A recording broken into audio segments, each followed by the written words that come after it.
semana no están viniendo a clases, de repente ya no han perdido el hábito de saludar. ¿Sí? Bien, entonces si me escuchan y ven mi pantalla, voy a empezar a compartir la pantalla y voy a empezar Sí, con doctora, la de hoy, con la clase de hoy. ¿Sí? Bien, entonces, ¿están viendo la pantalla en PowerPoint? sí, doctora, se puede observar. ¿Pasa de una diapositiva a otra? Sí, doctora. Ok, muy bien. Bien, entonces empezamos esta actividad, echamos esta clase.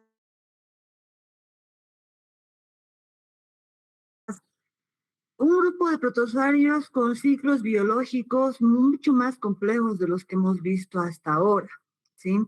De hecho, hace un año nosotros hablábamos en una clase magistral de todos estos, pero ahora tenemos dos clases magistrales porque vemos que no hablamos de un solo parásito, hablamos de un grupo de parásitos y tienen ciclos biológicos más complejos, ¿sí? Y por otro lado, además, provocan diferentes enfermedades, ¿sí? Entonces, vamos a hablar hoy de Cryptosporidium y otros coccidios intestinales. Vamos a dejar a UNITA para la siguiente clase a un género, ¿sí? Porque no quiero confundirlos mucho. Y el siguiente martes nos toca hablar de criptosporidiosis y las otras coccidiasis, ¿no? Entonces, vamos a empezar hoy por la parte de morfología y ciclos biológicos, ¿sí? Entonces, fíjense, ¿les recuerdan ustedes que en el reino protista al que pertenecen los protozoarios, ¿no? Está el subreino protozoa. Entonces, dentro de los protozoarios, habíamos dicho que hay 4 filums que son de importancia médica porque albergan especies que pueden infectar al hombre. Estaban el filum Sarcomastigófora, el filum Ciliófora, el filum Apicomplexa y el filum Microspora. ¿Sí? Del filum Microspora, por cuestiones académicas y de tiempo, casi no hablamos, pero yo creo que en unos años también vamos a empezar a hablar más de ellos porque cada vez son más importantes, así como estos, ¿no? Hace años hablábamos muy poco y hoy cada vez vemos que son más importantes. Dentro del filum Sarcomastigófora están las amebas y los flagelados, que ya los hemos visto, ya los han visto en clases magistrales. Van a ver, nos falta todavía un par de parásitos de hablar en este rote, ¿sí? Y dentro del filum, eh, perdón, ¿alguien quiere preguntar algo? Están levantando la mano. Si quieren preguntar algo, como yo no tengo coanfitrión, pues no veo, no los puedo ver a ustedes, ¿sí? Entonces simplemente levantan la mano y me dicen doctora y hablan nomás, ¿sí? Prenden su micrófono, está habilitado para todos. Bien, entonces dentro del filum Sarcomastigófora están las amebas y los flagelados. Dentro del filum Ciliófora están los ciliados, ¿no? Una característica de estos protozoarios era que, yo les había dicho esta mañana a mis alumnos, que flagelados, amebas y ciliados hay especies parásitas y hay especies no parásitas. Sin embargo, en el filum, voy a poner mi puntero, en el filum apicomplexa, ¿sí? En el filum apicomplexa, ¿no? Donde pertenecen los coccidios de los que vamos a hablar hoy, ¿no? En este filum, todos los organismos que componen este filum son parásitos. Y esto ya lo hemos estudiado en algún momento, lo hemos estudiado cuando hemos hablado de generalidades de protozoarios y lo hemos estudiado antes cuando hemos hablado de generalidades de parasitología. Y esto ustedes ya lo saben, ¿no? Los protozoarios del filum apicomplexa, todos los que componen este filum son parásitos porque tienen una necesidad, tienen la necesidad de parasitar una célula y por lo tanto la célula la van a encontrar solo en el hospedador. Por eso son parásitos, necesitan del hospedador sí o sí, ¿sí? Esa es una característica de los protozoarios del filum apicomplexa. No habrá ninguno que tenga que sea exclusivamente de vida libre, ¿sí? Otra característica del filum apicomplexa es, ¿no? ¿De dónde viene su nombre? Api, del complejo apical, ¿sí? Tienen un complejo apical que está constituido, lo vamos a ver enseguida en unas imágenes, con conoides, roftres y micronemas, pero que lo que necesito que ustedes entiendan es que este complejo apical es útil para el parásito, para la adherencia a las células. Si estamos diciendo que ellos necesitan una célula para su desarrollo, entonces, ¿cómo se introducen en la célula? Gracias al complejo apical. Entonces, se adhieren a la célula con el complejo apical e invaden la célula con el complejo apical. Por eso es un complejo, porque está constituido por varias estructuras. Y esto es clave para el parásito, porque sin este complejo, que está constituido por muchas proteínas, no podría adherirse ni invadir la célula. Además, este complejo apical tiene receptores de membrana a nivel celular. Por eso es que ustedes verán en algunos parásitos complejos, algunos parásitos tienen una célula exclusiva y parasitan solo esa célula, porque solo en esa célula hay receptor para este complejo apical, ¿sí? Entonces, dentro del filo apicomplexa, ¿sí? Está la clase Sporosea y la subclase Coccidia. ¿Por qué menciono eso? Porque hoy día vamos a hablar de coccidios, ¿sí? Entonces, fíjense que esta es la clasificación taxonómica. El subreino es Protozoa, ¿no? El filo es apicomplexa, la clase es Sporosea, así se pronuncia, y la subclase Coccidia, ¿sí? Por eso hablamos de coccidios. Fíjense en la primera parte en la primera diapositiva de otros coccidios. Cryptosporidium es un coccidio y vamos a hablar de otros coccidios. Coccidios, ¿no? Los coccidios se van a dividir en dos subórdenes, ¿sí? En el suborden Haemosporina, donde están los protozoarios del género Plasmodium, ¿no? Me disculpo aquí por la cursiva, ¿no? En algún momento se me ha ido, ¿sí? Todos los Plasmodium también son coccidios, pero no hablaremos hoy de ellos, ¿sí? Porque vamos a hablar de coccidios intestinales nosotros. Y este coccidio, que es Plasmodium, es un coccidio hemotisular. Es digénico además, porque parasita a hospedadores invertebrados y vertebrados, es decir, son de ciclos heteroxenos, y ya en el cuarto rote, el primer tema del que hablamos es justamente Plasmodium. Hasta aquí, hoy hablamos de ellos hasta aquí, ¿sí? Y en el otro suborden, en el suborden Eimerina, están la familia Cryptosporidae, está la familia Emeridae y la familia Sarcosistidae. De todos estos deberíamos hablar, ¿sí? ¿No? Pero en la familia Sarcosistidae están Sarcosistis, del que vamos a hablar la siguiente clase, porque no los quiero confundir, porque son, fíjense, dice, generan quistes tisulares. Entonces, no, hoy día no vamos a hablar de eso, ¿sí?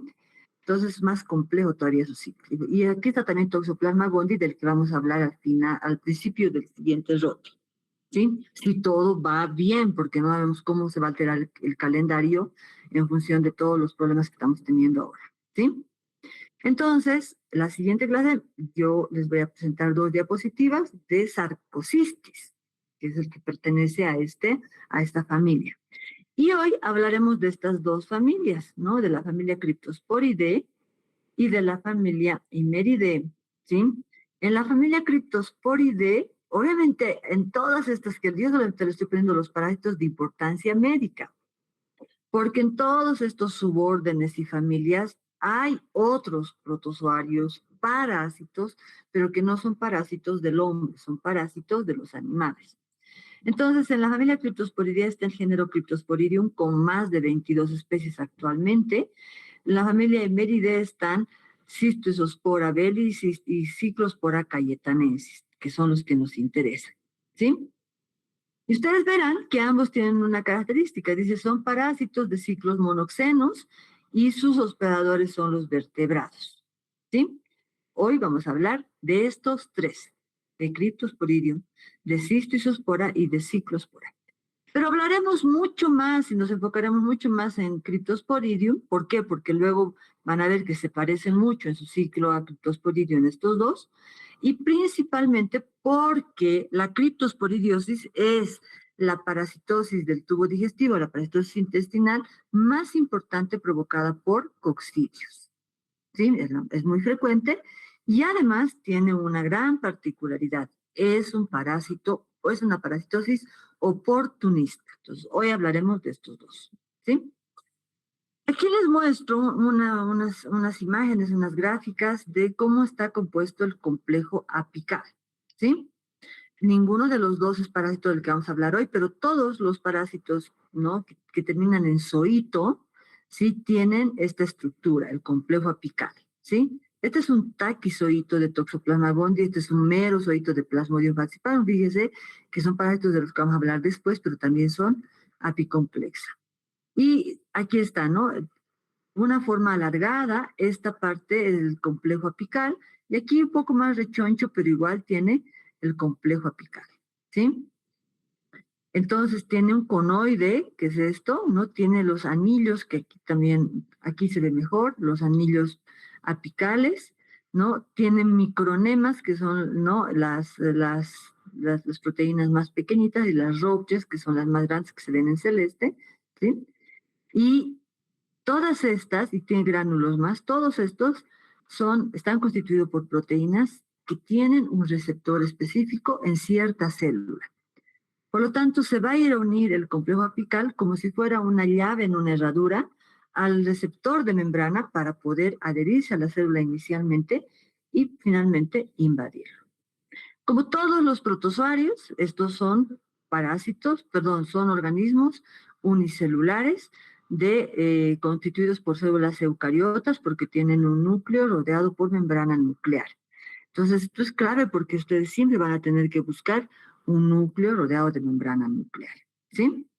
Como hemos dicho, todas las especies de Phinum apicomplexa son parásitos porque necesitan células para su desarrollo.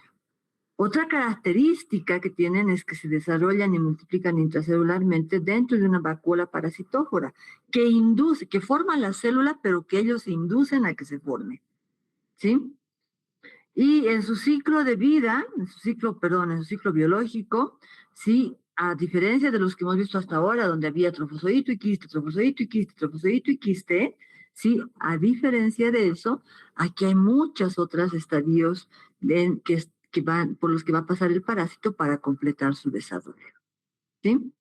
Algo que no dice aquí, pero que debería estar en esta diapositiva, es que los parásitos del Phinum apicomplexa tienen una gran particularidad, así como su particularidad es que son intracelulares, su otra particularidad es que tienen reproducción sexual y asexual de manera alternada, ¿sí? Eso quiere decir que en un momento dentro de las células se están reproduciendo de manera sexual y sí o sí la reproducción asexual tiene que existir porque eso es lo que va a dar lugar a la formación de células sexuadas. Lo vamos a ver. Esto hace que los ciclos biológicos sean más complejos de estos parásitos. De todos los parásitos del Phinum apicomplexa, el ciclo biológico es más complejo. Solo para esto les va a servir no solamente para los coccidios de los que hablamos hoy, les sirve para Sarcocistis, les sirve para Toxoplasma y les sirve para Plasmodium, ¿no? Entonces, fíjense, les decía yo que todos los apicomplexas tienen reproducción sexual y asexual, ¿sí?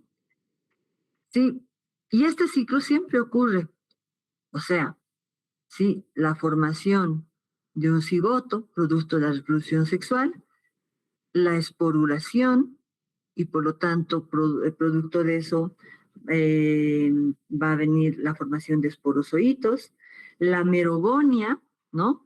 Y producto de la merogonia se van a dar lugar a los gametos. Siempre es así, siempre, muchachos.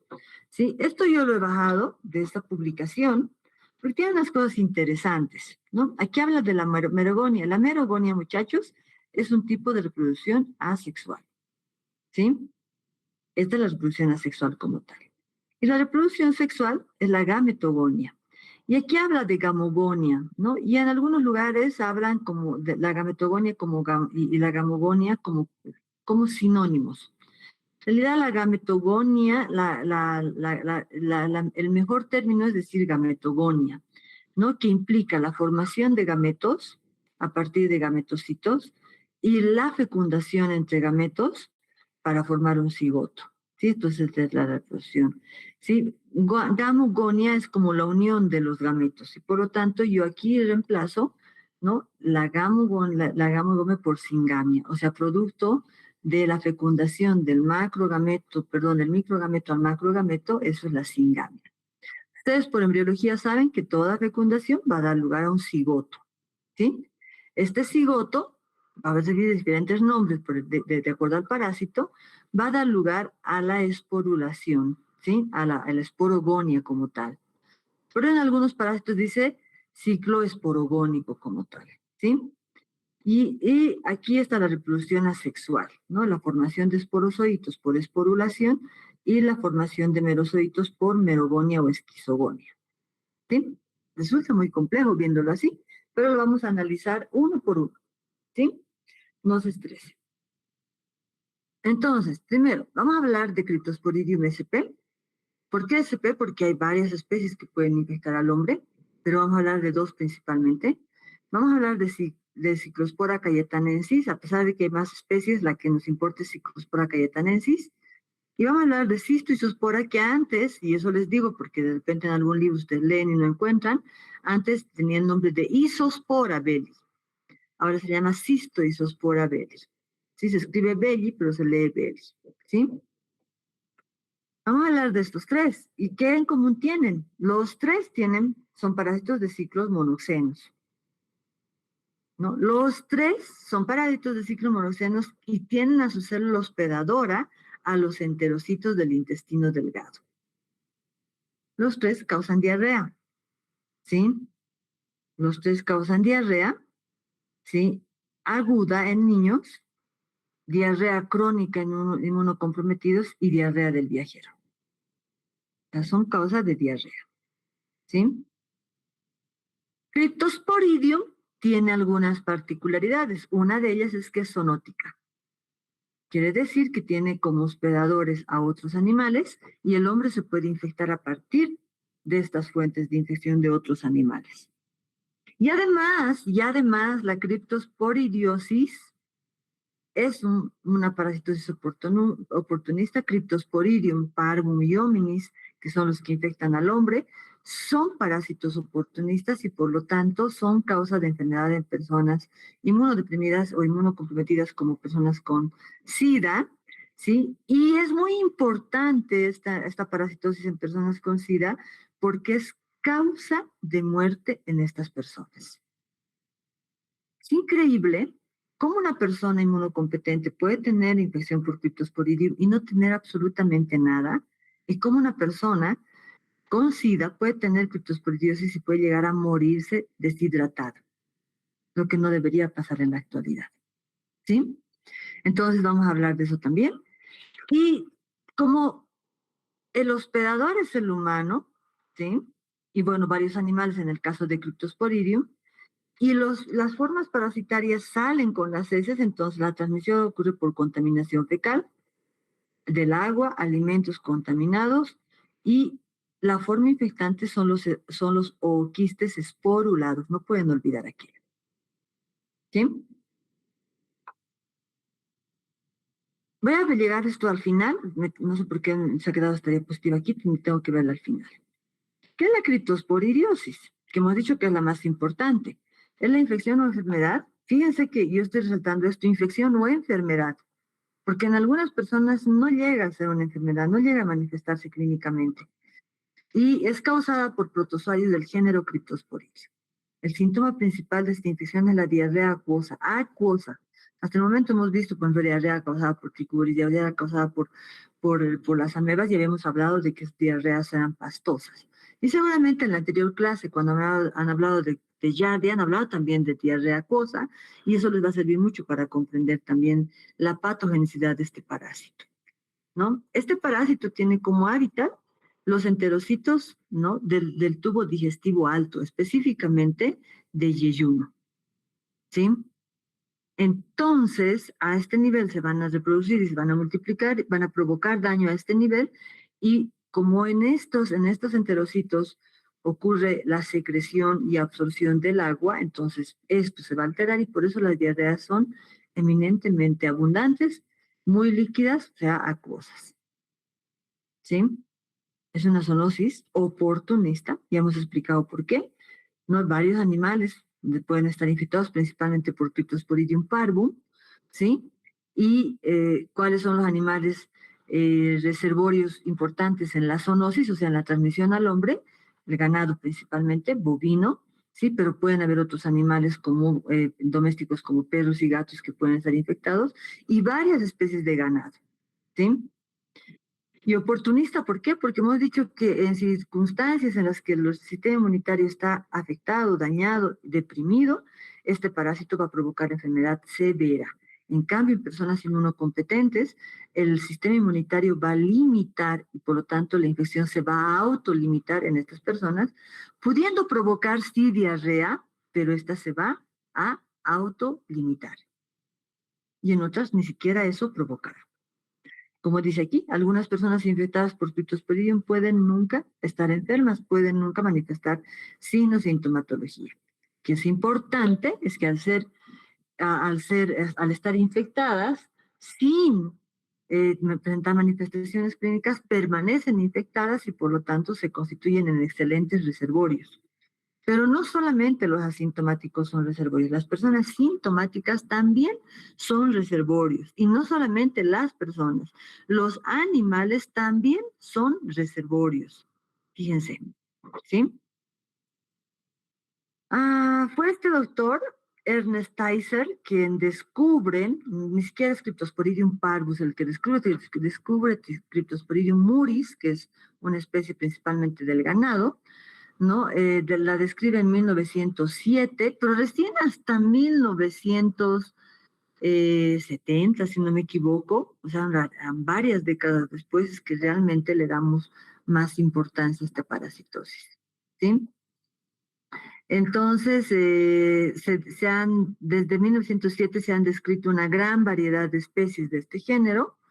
Cryptosporidium parvum es la especie que más afecta a los animales, incluido al hombre, por lo tanto es la especie zoonótica, sí, es la especie zoonótica, a pesar de que las demás también son zoonóticas, pero esta es la más importante, y es reconocido como un patógeno que genera graves problemas diarreicos, no solamente en inmunodeprimidos, hemos dicho también en niños, en personas que están en los extremos de la edad, ¿sí? Incluso en personas inmunocompetentes va a provocar diarrea, pero la ventaja es que se va a autolimitar. Las dos especies de Cryptosporidium, o sea, Cryptosporidium parvum y Cryptosporidium hominis, se consideran agentes importantes en la presentación de la enfermedad humana, tanto en individuos inmunodeprimidos como en individuos inmunocompetentes. Recuérdenlo, no solamente los inmunodeprimidos. Todo lo que hemos hablado al principio, recuerdan, decía el reino es el protista, el filo es apicomplex, el subreino es el protozoa, ¿no? Aquí falta eso. La clase es esporozoacida, la subclase es coccidia, esta es la que nos interesa, ¿no? Y aquí están las familias Cryptosporidae, ahí está Cryptosporidium, y las dos especies que nos interesan, Cryptosporidium parvum y Cryptosporidium hominis. Sin embargo, fíjense, actualmente se conocen cerca de 22 especies, creo que son más, este dato creo que está desactualizado, ¿sí? Pero hay que revisar bien las últimas descripciones. Pero de estas 22 jóvenes, fíjense, 2, 4, 6, 8, 9 pueden infectar al hombre, ¿sí? ¿Cuáles son actrices anfitriones? Porque así es, es una publicación en inglés, ¿sí?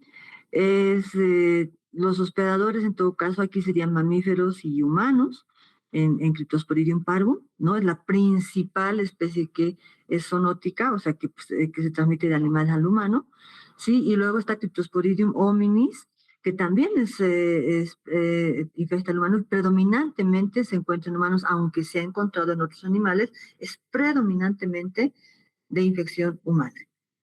Por eso se llama hominis. Luego está Cryptosporidium muris, que ha sido el primer descubierto. Muris, perdón, les he dicho creo que ganado, que no ha descrito en el ganado, ha descrito en roedores, ¿sí?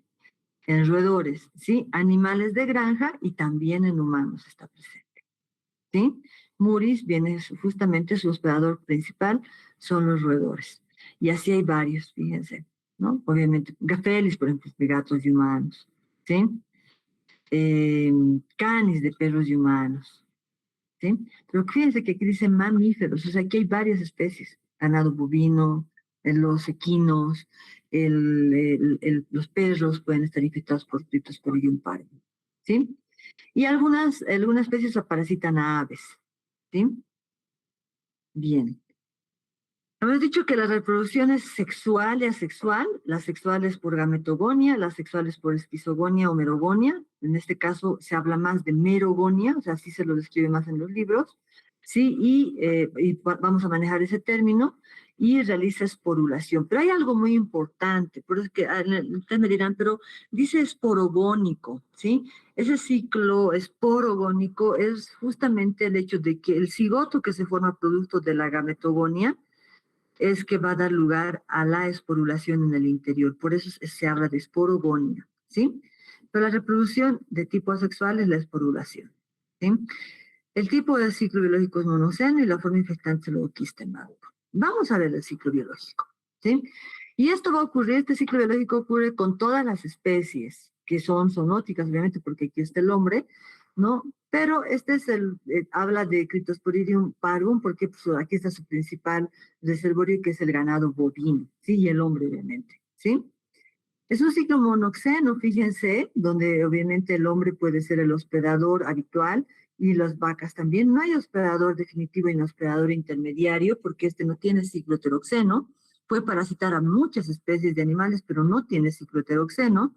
Es un ciclo monoxeno, ¿no? Y la infección ocurre principalmente por la ingesta de agua contaminada con ooquistes maduros. O quistes, no estoy diciendo quistes, o quistes, ¿sí?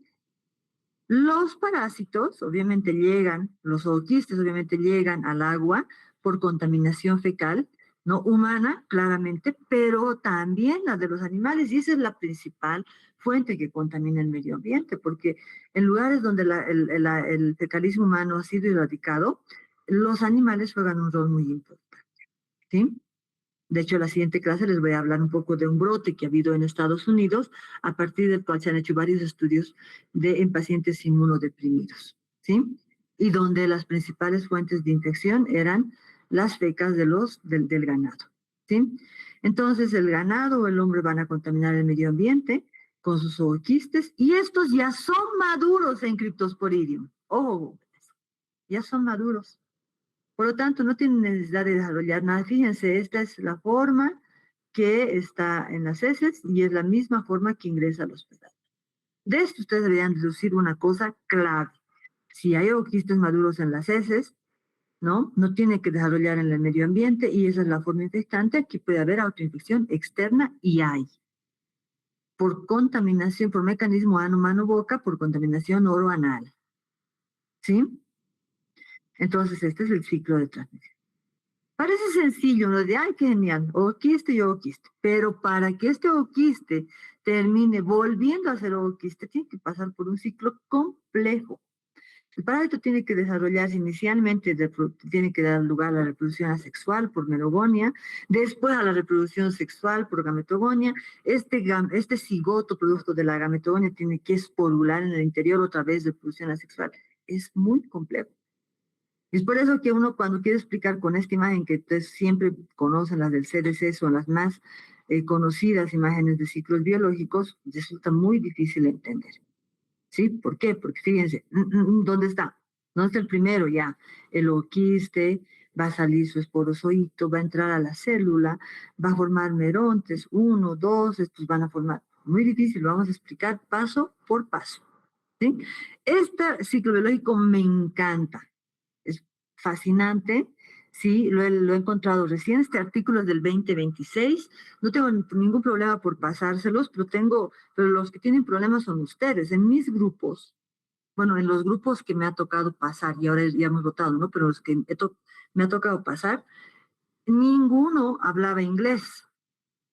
Ahora, yo no sé si porque no querían delatar si que les dé yo un artículo en inglés, pero ninguno hablaba inglés. Este artículo está en inglés, pero el que quiera, o sea, yo se lo voy a pasar a su compañera, ¿no? Para que se los pase. Maravilloso esta explicación, porque no solamente explica el ciclo biológico, sino explica blancos para tratamiento, blancos para manejo. Es hermoso. Pero sigue siendo complejo porque, fíjense, sí, es una secuencia de muchas cosas. Aquí voy a regresar al hecho de que todo lo que está en azul ocurre en el humano o en el ganado, y todo lo que está en rojo ocurre en el medio ambiente. Por lo tanto, ustedes verán, no hay desarrollo en el medio ambiente, todo desarrolla en el hospedador. En el medio ambiente solamente los orquídeos hacen su paso por el agua o por los vegetales o por los alimentos para lograr infectar al hombre o a los animales. ¿Sí? Por lo tanto, es un parásito permanente, no tiene ninguna fase de desarrollo en el medio ambiente y no es un parásito temporal, es un parásito permanente. ¿Sí? Y aquí está bonito, porque esto está bonito porque toda esta parte, lo que está en verde, es la reproducción asexual por merogonia, todo lo que está en celeste es la gametogonia, ¿sí? Sí, la gametogonia, la formación de los gametos y la fecundación, y todo lo que está así en rosadito, ¿sí? Es la esporulación, ¿sí? Y finalmente se forma un nuevo quiste esporular. Pero todo esto ocurre dentro del hospedador, todo, ¿sí? Entonces, y fíjense, aquí está macho, dice hembra, entonces quiere decir que está hablando de la reproducción sexual, ¿sí? Todo esto es reproducción sexual, ciclos sexuales. Pero se llama ciclo esporo porque es esporulación, y gónico porque hay formación de gametos. Aunque aquí vamos a hablar de merogonia, gametogonia y esporulación, ¿sí? Les voy a pasar este artículo, es hermoso, es del 2026, así que está recién salido del horno, ¿sí? Y les voy a explicar cómo ocurre el ciclo, ¿sí? El hábitat específico de Cryptosporidium, y recuerden, o sea, nosotros somos muy, muy acuciosos con ese hábitat específico. El hábitat, efectivamente, es el yeyuno, pero no está en la luz del yeyuno, no está ni siquiera en cualquier parte del enterocito. El hábitat específico es el enterocito del intestino delgado, pero en el enterocito el parásito desarrolla en las microvellosidades. Por eso dicen este parásito es intracelular, porque desarrolla en el enterocito, pero es extracitoplasmático, porque no está en el citoplasma como tal, está contenido en una vacuola que les había dicho que la célula forma para el parásito, esa vacuola parasitófora está localizada en las microvellosidades del enterocito. Esto es muy importante al momento de entender la patogenia, que lo vamos a hablar en la siguiente clase, porque vamos a describir qué cosas fundamentales del proceso de secreción y excreción que tienen como función los enterocitos ocurren en las microvellosidades, ¿sí? Y podrán entender por qué hay esta diarrea que les comentaba tan abundante y tan acuosa, ¿sí? Entonces, esta es una, como una, ¿no? Como un porte de, esta es una microvellosidad, y esta es otra, y esto aquí está en las microvellosidades conteniendo el parásito contenido en la vacuola parasitófora, ¿sí? Entonces, fíjense, este es el enterocito, ¿sí? Que aquí están dibujadas algunas de sus microvellosidades, ¿no? Y el, el parásito, me faltó una diapositiva, ¿sí? El parásito ingresa, como vamos a ver en esta, ¿sí? Toda la forma infectante, hemos dicho, el ooquiste maduro, que, ojo, ya se forma en el hospedador, pero como ha salido al medio ambiente, ha vuelto a ingresar a un hospedador a través del agua o los alimentos, ¿sí? Este ooquiste maduro tiene en su interior a los esporozoitos. Los esporozoitos, una vez que el ooquiste ha llegado al estómago, su membrana gruesa, muy resistente, se va a reblandecer, y en el intestino delgado, en la primera porción, ya se van a liberar los esporozoitos. Cuando les hablaba yo del complejo apical, les decía que todo aquello que es zoito, taquizoito, esporozoito, merozoito, todo lo que es zoito va a tener el complejo apical. Entonces el esporozoito, que es el que está en el ooquiste, tiene un complejo apical. Y ese complejo apical tiene proteínas que están en las róteas, no están en el anillo polar, que van a tener receptores de membrana en el enterocito. Y cuando llega al enterocito, como si fuera una llave y una cerradura, se van a unir fuertemente estas dos proteínas y eso va a facilitar que el esporozoito invada la célula. Entonces, ¿no? A pesar de que los apicomplexos no tienen órganos de locomoción evidentes, se movilizan al interior de la célula gracias a su complejo apical. Una vez en el complejo apical, una vez en la célula, fíjense, este es un enterocito como que está medio partido, solamente se ven las microvellosidades, ¿no? Aquí está, ¿no? Una microvellosidad, aquí está otra, y aquí está en el interior el parásito, que ya después de haber sido esporozoito se convierte en un trofozoito. Distiende las microvellosidades, ¿no? Se crece a expensas de la microvellosidad, ¿sí? Y en el interior empieza su reproducción asexual. Hemos dicho que es por merogonia, ¿sí? La merogonia es un tipo de reproducción asexual donde se van a formar varias células dentro de una misma, ¿sí? Y fíjense, aquí se empieza a formar 1, 2, 3, 4, 5, 6, 7, 8 merozoitos, ¿sí? El que ha invadido la célula se llama esporozoito. El que se ha formado producto de la merogonia se llama merozoito. Entonces, dentro de esta célula, dentro de esta vacuola parasitófora, hay un meronte, así se llama meronte, tipo 1, que está formado por merozoitos. Estos merozoitos, fíjense, van a romper, este meronte va a romper la célula se va a lisar, va a salir de la célula y va a ingresar a otra célula, fíjense, porque tiene un complejo apical. Aquí está, ¿no? Anillo polar, conoide, rióptrias, todos estos se adhieren a la célula y vuelven a invadir otra célula. O sea, los receptores de membrana de los esporozoitos y de los merozoitos están en el enterocito. ¿Sí? Este meronte tipo 1, que forma merozoitos, sí tiene la capacidad de invadir otras células y en esa nueva célula se puede volver a formar otro meronte tipo 1. Y esto puede ocurrir una y otra vez. Y eso garantiza, ¿no? El aumento, inicialmente el aumento de la carga parasitaria, porque el parásito se está reproduciendo sexualmente y de manera exponencial. ¿Sí?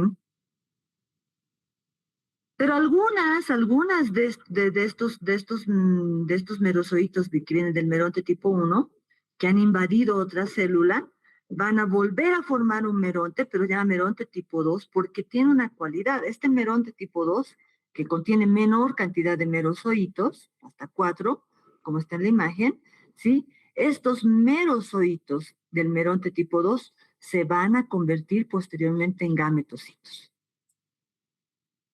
¿Sí? Estos no van a volver a iniciar otra vez la merogonia, pero el meronte tipo 1, los merozoitos del meronte tipo 1, sí. Sería genial para el hospedador que el esporozoito se convierta en meronte, el meronte genere merozoitos y los merozoitos generen otro meronte y este meronte directamente genere merozoitos que se van a volver gametocitos y nunca se recicle el ciclo en este momento, en este periodo. Pero el problema para el hospedador es que aquí el parásito, y el beneficio para el parásito es que aquí el parásito aprovecha que esta flecha es clave, muchachos. Una y otra vez se pueden formar merontes tipo 1 que van a ir infectando una y otra célula. ¿Por qué es importante esto? Porque son 8, pero luego son 16 y luego son 32 y luego son miles y miles de células infectadas con los merozoitos formando merontes. Entonces, con unas pocas células dañadas, obviamente no hay manifestaciones clínicas porque el daño es mínimo, pero con cientos y miles de células dañadas, ¿no? El daño es exponencial. ¿Sí? Entonces, fíjense, ¿cómo sigue el ciclo? Dice, este merozoito que viene del meronte tipo 2, se van a convertir, este ciclo yo lo he utilizado porque es bonito en blanco y negro, pero aquí falta una etapa, ¿no? Se tienen que convertir en gametocitos dentro del enterocito. Todo ocurre dentro del enterocito. Y estos gametocitos tienen que madurar hacia gametos, ¿no? Aquí parece que fuera solamente una fase. He puesto gametocitos, gameto. ¿Sí? Y aquí se explica mejor. Fíjense, ¿no? Aquí está el ooquiste de pared, no, aquí está. El merozoito, que viene del meronte tipo 2. Algunos se van a convertir en microgametocitos, que son los gametocitos macho, y otros se van a convertir en macrogametocitos, que son los gametocitos hembra. El macrogametocito lo único que tiene que hacer es madurar, y una vez que terminó su maduración, ya es un macrogameto. En cambio, los microgametocitos, para formarse y para volverse microgametos, o sea, escuchen, no estoy diciendo, no es lo mismo. Uno es microgametocito, es el precursor del gameto. Y el otro es macrogametocito, ¿sí? Y ya cuando son gametos, tienen la capacidad de fecundarse, ¿sí? Y los microgametos se forman producto de la exflagelación del microgameto. Entonces empieza a formarse se forman unos microgametos móviles, aquí salen, como si salieran flagelos. Estos microgametos móviles, salen de la célula. Revienta la célula, se lisa la célula, salen de la célula y, ¿no? O sea, buscan, qué maravillosa es la biología, ¿verdad? Buscan células que están infectadas con macrogametos, o sea, con el gameto hembra o femenino, ¿sí? Y se introducen en la célula y están en la microvellosidad de este macrogameto y lo fecundan. Ustedes saben, y esto le llaman singamia, ¿verdad? Ustedes saben que todo el producto de la fecundación forma un cigoto. Entonces, este cigoto inicialmente es una célula redondeada, creo que aquí está mejor, ¿no? No, también, igual falta, ¿sí? Donde está bien es aquí, en la que ustedes van a ver, aquí, ¿sí? Fíjense, el microgameto exflagelando, ¿no? Y luego busca, miren, va, es móvil y busca al macrogameto. Y se forma un cigoto, aquí está una célula redondeada. ¿Sí? Y entonces, este cigoto, que ojo, está dentro de la célula, no ha salido, porque el que ha salido ha sido el microgameto móvil, ha ido a fecundar al macrogameto, estaba contenido en una célula, y dentro de esa misma célula empieza la formación, ¿no? Se rodea de una pared, se forma el ooquiste, ¿sí? Y este ooquiste esporula dentro de la misma célula, ¿sí? El ooquiste esporula dentro de la misma célula. Entonces, una vez que ha completado su esporulación dentro de la misma célula, la célula se alisa y se libera el ooquiste, ¿sí? Pero hay una particularidad, y aquí lo vamos a ver, ¿sí? No, aquí está el ooquiste, ¿sí? Este ooquiste, que está formado ya, es esporulado, es un ooquiste maduro, ¿sí? Al salir de la célula, puede tener dos diferentes características. La gran mayoría, cerca del 80% de los ooquistes, tienen una pared gruesa, resistente, y está listo para salir al medio ambiente, resistir las condiciones adversas del medio ambiente y dar lugar a la transmisión, o sea, pasar a otro hospedador. ¿Sí?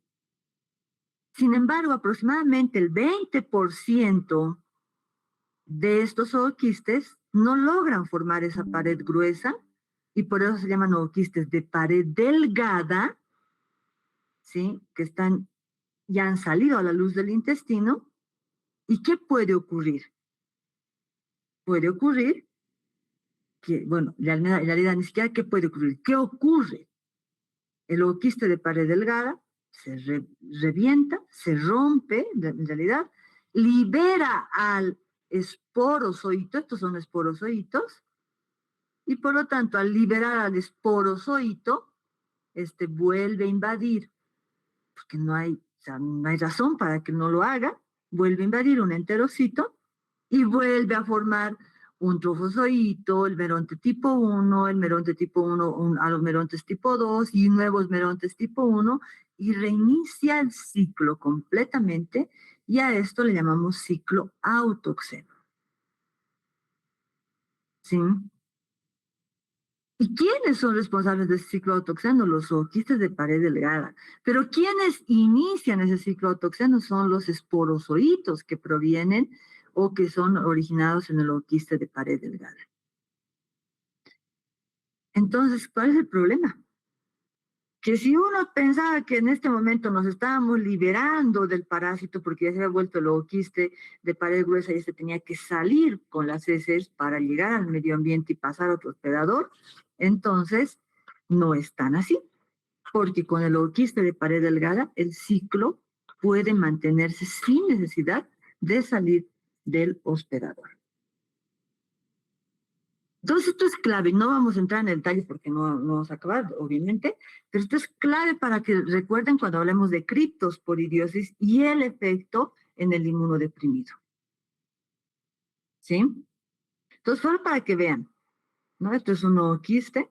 Esta fotografía no es con microscopía común y corriente, ¿no? Porque los zooquistes son muy pequeñitos, miren, les voy a dar los tamaños, pero en el interior ya están los esporozoitos, y se puede ver.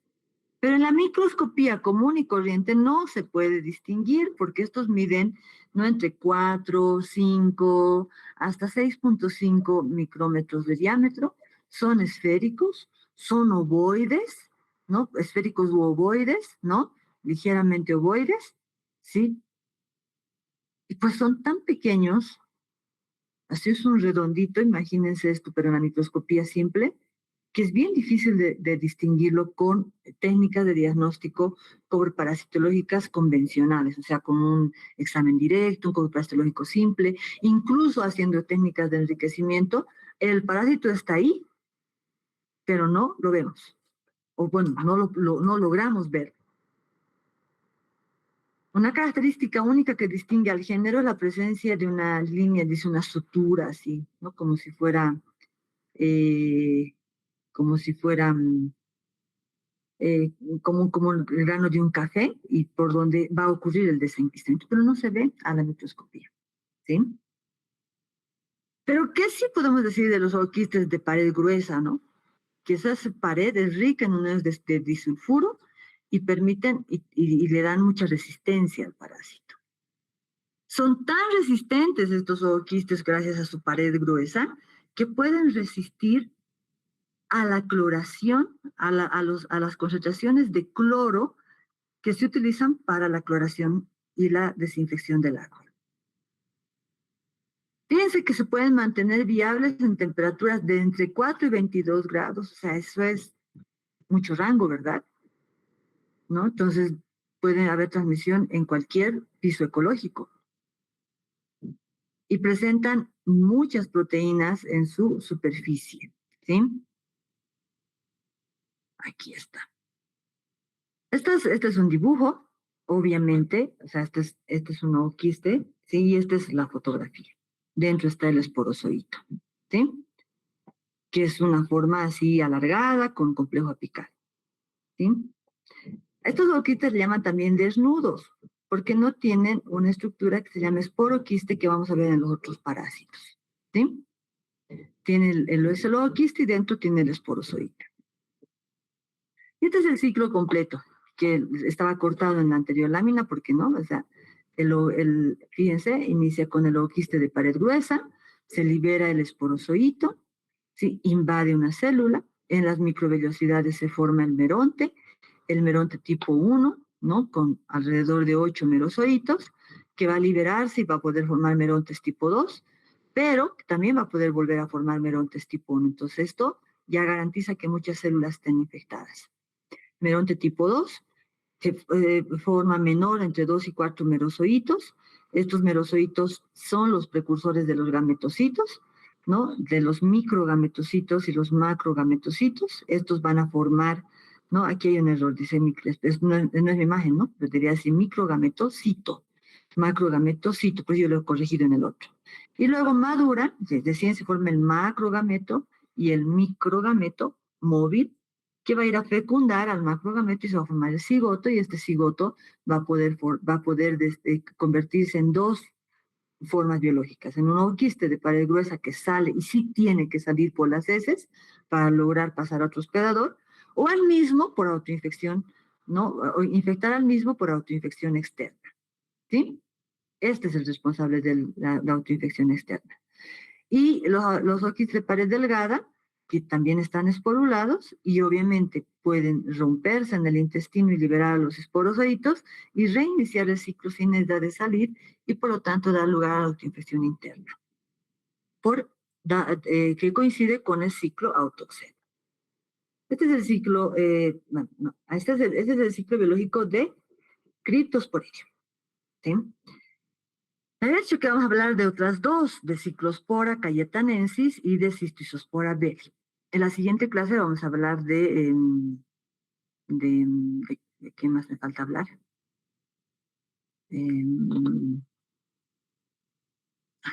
Enseguida me acuerdo, ¿sí? Cyclospora cayetanensis, ¿sí? Cyclospora cayetanensis también tiene un ciclo monoxeno, ¿sí?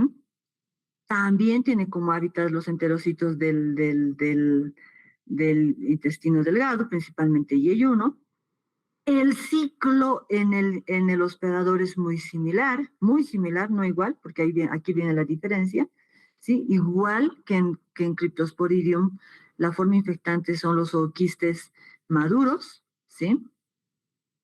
Estos ooquistes maduros van a llegar al intestino, se van a liberar a los esporozoitos, y estos esporozoitos van a infectar a las células, van a formar merontes tipo 1, y luego se van a formar merontes tipo 2, y luego se van a formar los gametocitos, y luego los gametos, y va a haber la fecundación, y se va a formar un cigoto, y este cigoto va a dar lugar al ooquiste. Pero aquí viene la diferencia. Si ustedes son acuciosos y ven, esto elimina al hombre en sus heces, este ooquiste. Y esta es la forma infectante. Este ooquiste es inmaduro, no están formados o desarrollados los esporozoitos, ¿sí? En cambio, si ustedes ven aquí, ya hay esporozoitos. Es un ooquiste con 4 esporozoitos. ¿Dónde ocurre la esporulación y la maduración del ooquiste? En el medio ambiente. Entonces, esto hace la gran diferencia. No puede haber autoinfección externa, mucho menos autoinfección interna, y no hay ciclo autoxeno. Entonces, aunque la merogonia garantiza que muchas células se puedan infectar, no ocurre esto. La autoinfección interna, que también garantiza que muchas otras células se puedan infectar.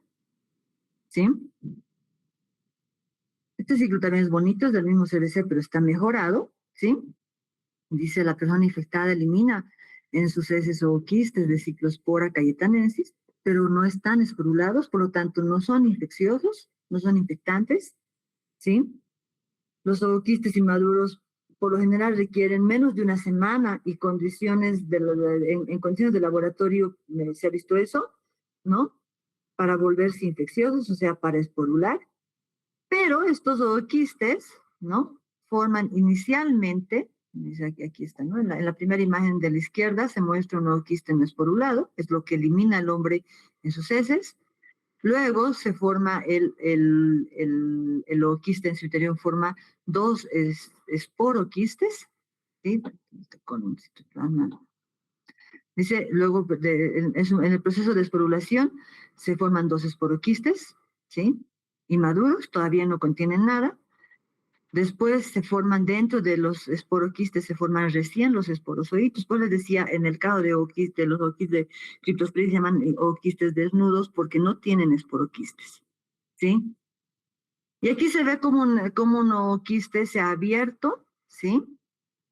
¿No? Se abre, libera aquí un esporoquiste y aquí se queda otro. Y fíjense cómo luego se liberan los esporozoitos. Esto se hace en condiciones de laboratorio.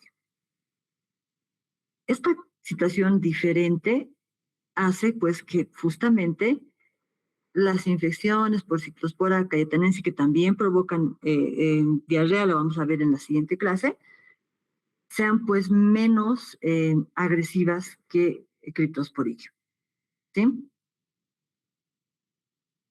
Y aquí está Cistoisospora, ¿no? Cistoisospora belli, que les había dicho que antes tenía el nombre de Isospora belli, ahora se llama Cistoisospora belli. Y fíjense que es bien parecido al anterior, ¿sí? La forma infectante luego quiste maduro, libera los esporozoitos, invaden los enterocitos forman merontes de diferentes tipos, 1 y 2, y luego los merozoitos que con carga sexual van a formar los gametocitos, se forma un cigoto, ¿no? Y este cigoto se convierte en nuevo quiste, pero es inmaduro. Y fíjense en el ciclo cómo se ve, ¿no? Todo lo que está en azul, hemos dicho en el hospedador, todo lo que está en rojo en el medio ambiente, entonces tiene que pasar por el medio ambiente para convertirse en nuevo quiste maduro. Igual que en el otro, forma dos esporoquistes y dentro los esporozoitos, ¿sí? Aunque morfológicamente son diferentes, fíjense aquí. Los otros eran bien alargados, sus esporozoitos, ¿verdad? Estos no son tan alargados. Este es un nuevo quiste inmaduro, este es un nuevo quiste ya maduro, con dos esporoquistes y sus esporozoitos en el interior. No puede haber, por lo tanto, autoinfección externa, mucho menos autoinfección interna, ¿no? Y solo tiene ciclo autoxeno, solo tiene ciclo monoxeno, no tiene ciclo autoxeno. Y bien, y como les había dicho, yo siempre les doy al final de mi clase unos aspectos a resaltar, estos flashes a resaltar, ¿verdad? Entonces aquí está el misterio de los orquídeas de la pared delgada en Cryptosporidium, son los responsables de la autoinfección interna, ¿sí? A diferencia de otros coccidios, ¿no? El Cryptosporidium produce estos dos tipos de quistes, los de pared gruesa, que tienen que sí o sí salir al exterior para continuar el desarrollo y dar lugar a la heteroinfección o incluso a la autoinfección externa, pero sí o sí tienen que salir, y el de pared delgada, que aproximadamente les he dicho que son 20%, se rompen en la luz del intestino del hospedador, ¿no? Y obviamente da lugar a la autoinfección interna, ¿no? Entonces dice que ¿no? La dosis infectante de dosis infectiva es muy baja para Cryptosporidium. Dice que algunos autores hablan de entre 10 a 100 ooquistes suficientes para multiplicarse exponencialmente y perpetuar una diarrea crónica. Esto se provoca una diarrea crónica que puede ser devastadora en pacientes inmunodeprimidos. El nicho ecológico, ¿no? Es intracelular, pero extracitoplasmático, ¿sí? Este es un detalle muy interesante, ¿no? Y es hermoso ver, ¿no? Las microfotografías de cómo pueden deformarse las microvellosidades. Cuando el esporozoito infecta la célula epitelial, eh, induce a la polimerización de la actina en el hospedador para formar la vacuola parasitófera. El parásito queda protegido en esta membrana de la célula hospedadora, pero separado del citoplasma por una estructura llamada, que es la vacuola parasitófera, ¿sí? Entonces, esto es bien importante, ¿no? Porque además esto significa que está protegido no solamente del mecanismo de respuesta intracitoplasmático, sino también de los anticuerpos luminales. Y finalmente, lo que se ha dicho, ¿no? La ineficacia de la cloración que impide y su impacto en la salud pública, ¿no? Porque el parásito, en su forma de oquiste de pared gruesa, puede resistir a las concentraciones de cloro que pueden utilizarse para el agua potable. Y fíjense que dice, no, el cloro en las piscinas o en el agua potable no mata el oquiste de Cryptosporidium. Entonces aquí tiene un impacto y su pared es tan resistente tan resistente a la oxidación que puede sobrevivir días en aguas altamente cloradas. Los brotes modernos de que les he dicho que les voy a hablar de la siguiente clase en países industrializados, desarrollados, ocurren por fallas en los sistemas de filtración física. No, o sea, nos está haciendo en países industrializados hay, además de la cloración, hay una filtración física que utiliza arena y otro tipo de membranas eh, para desinfectar el agua. Utiliza luz ultravioleta, utiliza otro tipo de tratamiento como ozono para desinfectar el agua. En Bolivia, por lo menos en la gran mayoría de las plantas que potabilizan el agua, utilizan métodos exclusivamente químicos, o sea, cloro. Por eso en Bolivia no se puede tomar agua de la pila. ¿Sí? Y bien, muchachos, cualquier pregunta la vamos a responder ahora.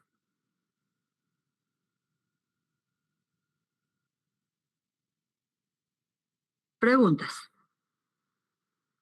comentarios. Doctora, buenas tardes. Hola.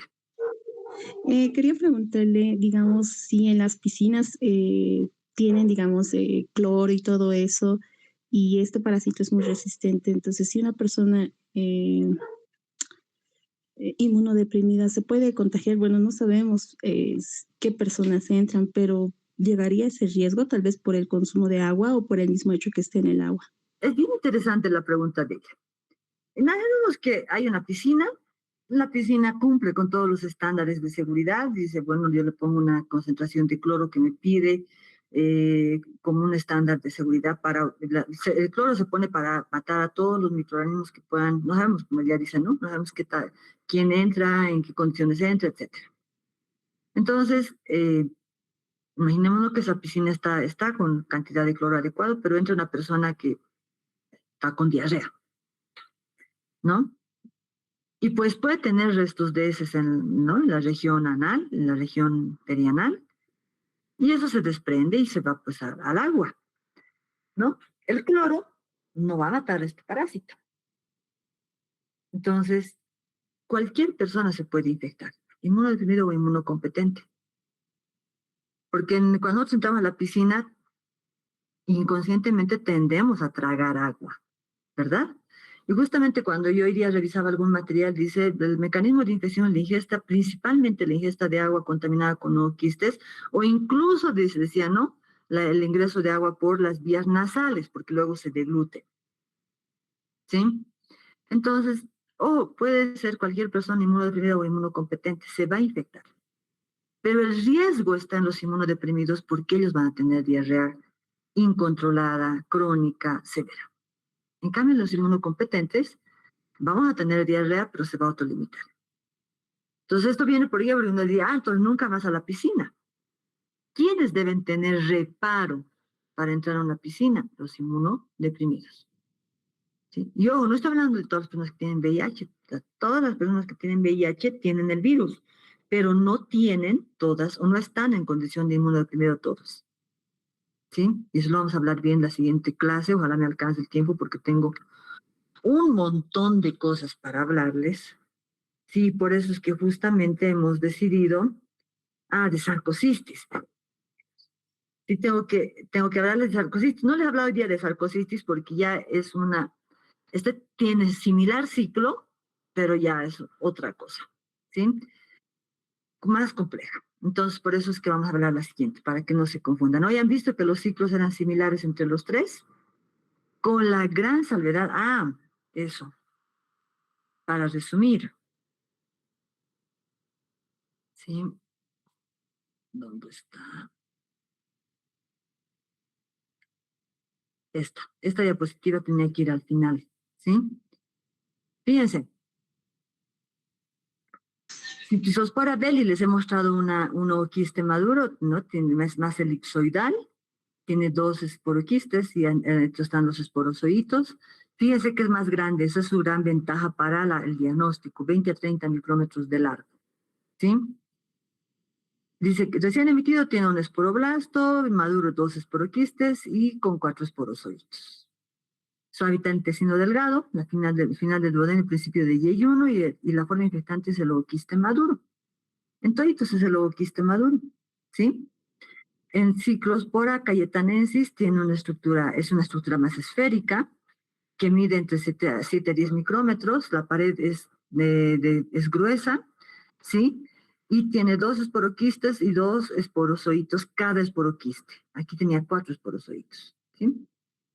Y su hábitat intestino delgado, principalmente yeyuno, ¿sí? Y Cryptosporidium parvum, ¿sí? Es, el ooquiste es una estructura esférica, fíjense, de 4 a 6 micrómetros es minúsculo. Y ya, el ooquiste maduro tiene 4 esporozoitos, pero que ni siquiera se distingue, ¿sí? Entonces, su hábitat es obviamente el tubo digestivo, principalmente en los enterocitos de yeyuno, pero puede llegar al aparato respiratorio, puede llegar al páncreas, puede llegar a la vesícula biliar, puede llegar a diferentes lugares, ¿sí? Principalmente Cryptosporidium omnis, ¿sí? Dice Cryptosporidium sp. tanto Pardon como Hominis, los ooquistes eliminados en la materia fecal son maduros, por lo tanto puede haber autoinfección. Y hay ooquistes de pared delgada en el intestino, por lo tanto puede haber autoinfección interna. Esa es la gran diferencia. ¿Sí? Bien. Como no hay más comentarios, nos vemos la siguiente clase. Aquí hay un... Bien. Bueno, sería bueno que por lo menos digan chao, ¿no? Bien malcriado. Muchas gracias, doctora. Hasta luego. Muchas gracias, doctora. Tenga buen día. Ay, gracias, chao. Gracias.